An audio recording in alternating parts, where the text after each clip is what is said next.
No Senado Federal, eu acho que a situação é um pouco mais tranquila, porque é um ambiente mais controlado. Agora, eu acho que tem um risco, o risco Renan. É um risco para a narrativa do governo, porque não encaixa ali direito você estar num momento de absoluta ruptura moral na narrativa e ter o Renan Calheiros presidente. Mas pode acontecer? Eu acho que pode, porque, primeiro, eleição de Senado é um turno, não são dois. Na Câmara são 2 turnos, então, necessariamente, se vai a um segundo turno, e no segundo turno ali as forças se organizam. No Senado, é só um turno. Então, você não precisa de tanta unanimidade para ganhar, só precisa ter mais voto. Então, se o governo não se organizar ao redor de um nome novo, pode sobrar para o Renan. Por que pode sobrar para o Renan? Porque o Renan é diferente do Cunha, e o Renan é diferente do Eunício. O Renan é um cara institucional.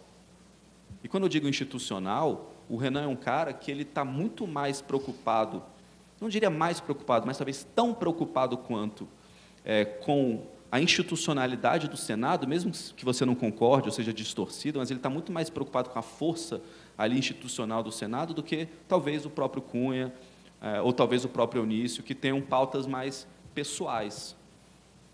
Então, o Renan, do ponto de vista para o governo, de previdência, eu não acho que ele seria necessariamente um problema, como Cunha foi para Dilma com as pautas bombas e com impeachment, como Eunício tem sido, às vezes, com Temer, principalmente na época da campanha, porque o Eunício ia numa pauta mais lulista para tentar o Senado no Ceará, que tinha um Camilo Santana do PT ganhando lá para governador.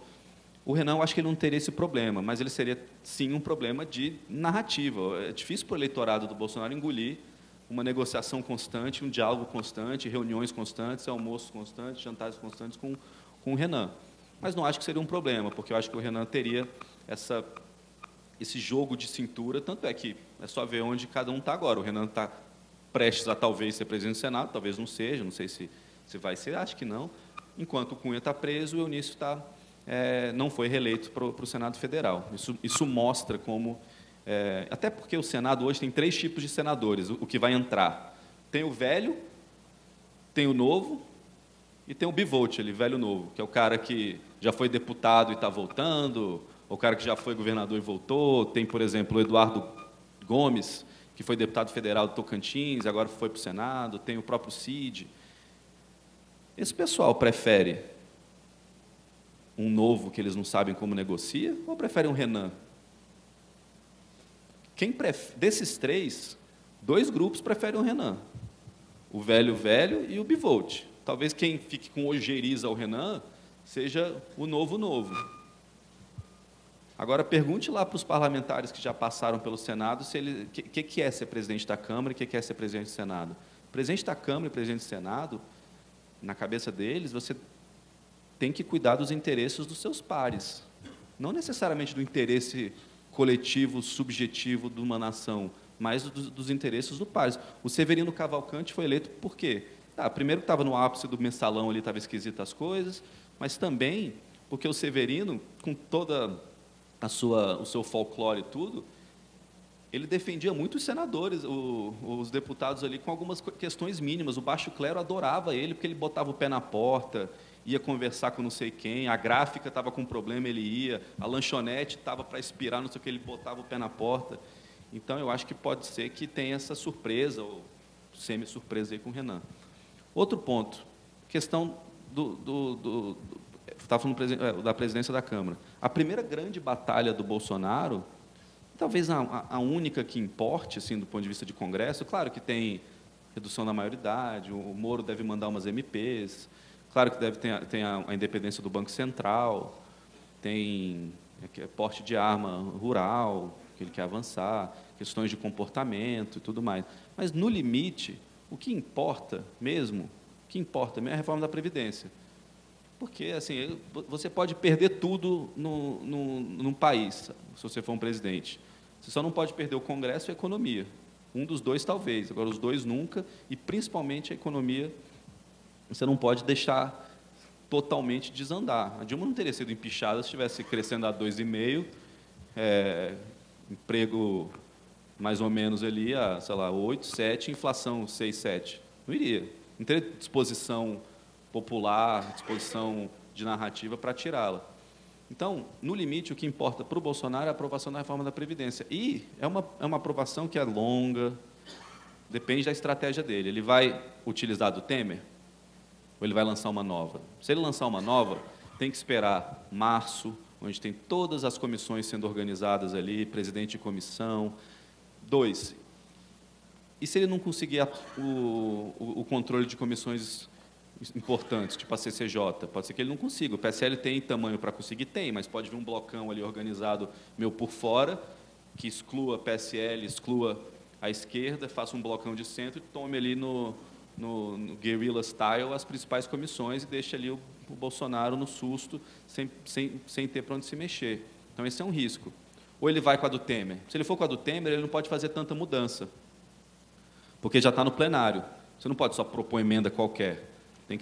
Já tem que ter sido discutida na comissão especial antes. Então, tem que ser... Quando falam fatiada, é isso que eles estão querendo dizer. É aprovado o Temer, e aí qualquer coisa que você queira aprovar por fora, você manda um PL, ou você manda uma outra PEC, ou você manda alguma outra coisa. O fatiado é isso. Não é pegar o que já tem e dividir e votar pouco a pouco. O fatiado é votar do Temer, e aí, por questões regimentais, você não pode enfiar coisa do zero, tem que pegar coisa que já foi discutido, e aí faz um novo projeto. Ele vai fazer isso? Talvez seja o mais rápido, mas aí tira um pouco da narrativa, até do Guedes, do Bolsonaro, das críticas que ele fez à Previdência no passado, do Onyx, mas, enfim, isso, política aceita muita coisa, então isso é detalhe. Então, eu acho que esses são as principais batalhas, e o lado bom para o Bolsonaro nisso é que essa batalha é longa, e essa batalha não necessariamente precisa ser feita em fevereiro, março, abril. Ela tem micro batalhas, mas a batalha final é mais lá na frente, talvez abril, maio, junho, pós-recesso.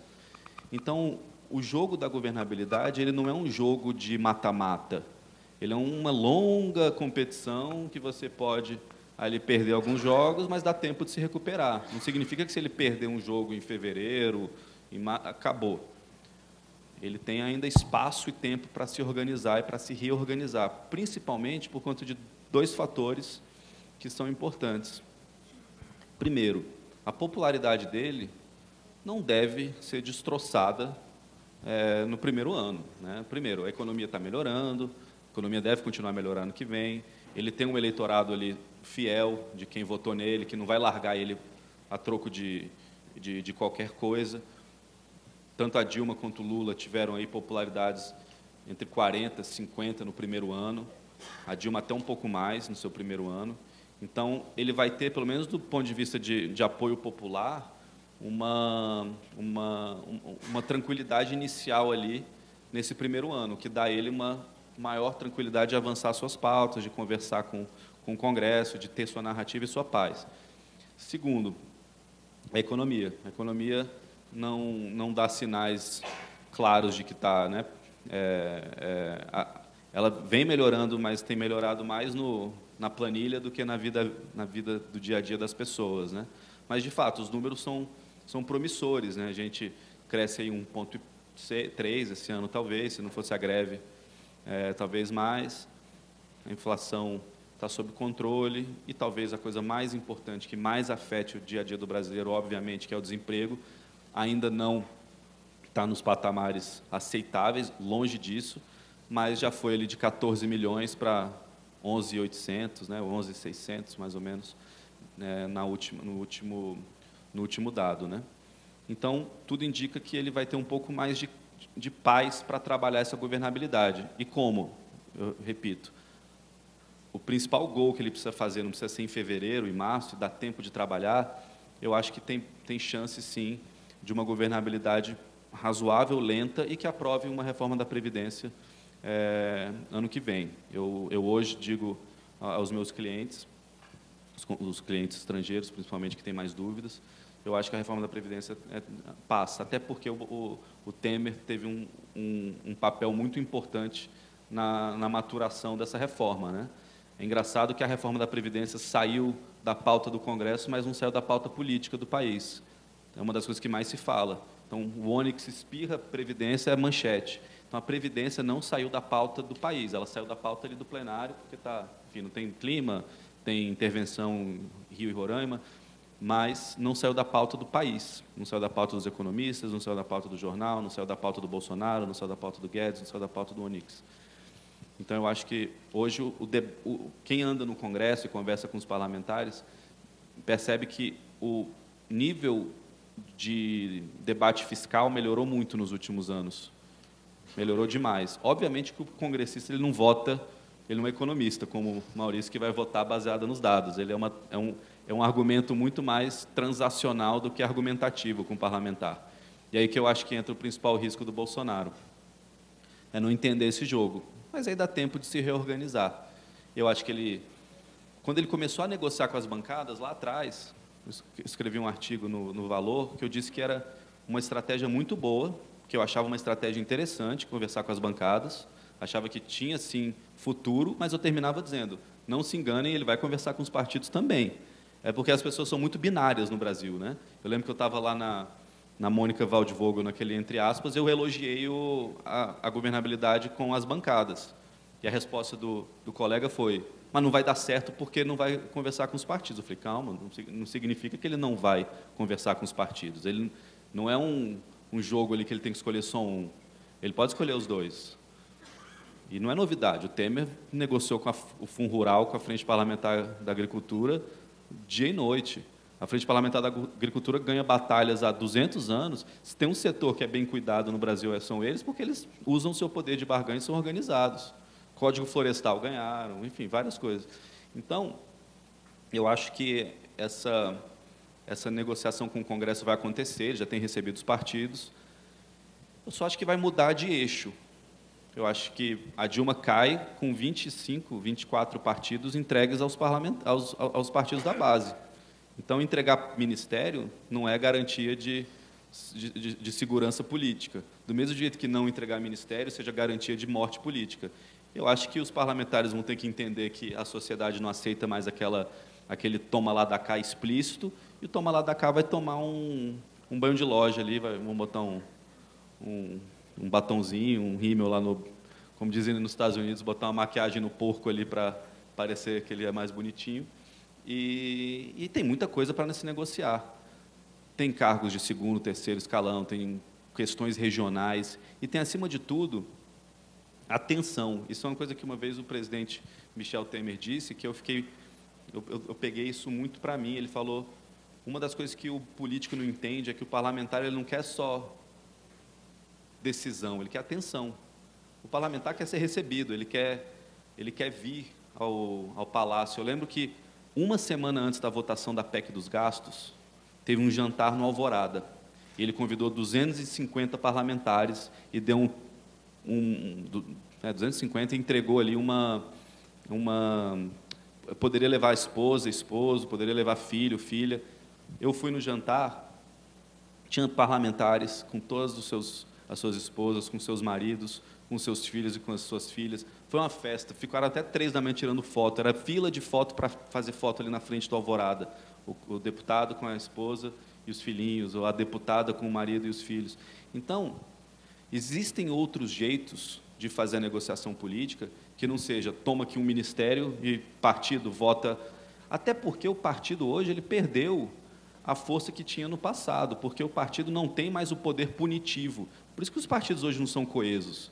O PSDB, por exemplo, que é o PSDB, talvez só o Novo e o PSOL tem coesão a ponto de falar, é isso que a gente acredita. Eu até dei uma palestra no Novo outro dia, falando para eles tomarem cuidado para não virarem, sei lá, o PSDB personalité, virar um partido ali que não tem coesão, porque é na coesão que você negocia. Como os partidos não têm mais coesão, o PR tem Ana Amélia e Ciro Nogueira, né? Não faz o menor sentido. Por quê? Porque os partidos viraram administradores de caixa, não formuladores de ideologia. E nisso, eles perderam a capacidade de coesão. Então, entregar um ministério esperando que os 50 deputados do PSD vão entregar o voto, não existe mais. Então, a negociação ficou no varejo, e o Bolsonaro vai ter que ter um jogo de cintura fortíssimo para avançar nessas pautas. Bom, gente, acho que meu tempo acabou, avancei um pouquinho, a gente está à disposição. Tem 2 minutos? Não, vou deixar os 2 minutos aí para as perguntas. Obrigado, gente.